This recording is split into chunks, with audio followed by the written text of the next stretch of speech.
Hello everyone, welcome back to the channel. In today's video, I will show you exactly how to add a barcode to Apple Wallet in 2026. Now, Apple Wallet only supports passes, not raw images or barcodes. So you will need to convert your barcode into a pass. For that, you just have to download the Pass to You wallet. So when you open the Pass to You app, tap on this plus icon on the bottom right hand corner of the screen. Over here, among the given options, you can choose any one of these.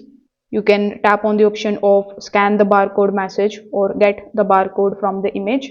In it, you need to simply just upload your barcode image over here in the app. Then the barcode options are going to look something like this. So you need to enter the barcode and tap on the option of create a pass. Now, as soon as you create a pass here in the Pass to You wallet, the add to Apple wallet option will be enabled. So you just have to tap on that and you will be able to basically add it to your Apple wallet in no time.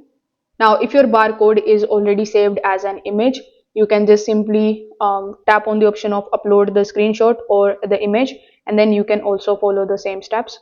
So if this video helped you out, make sure that you like this video and subscribe to the channel. Thanks for watching.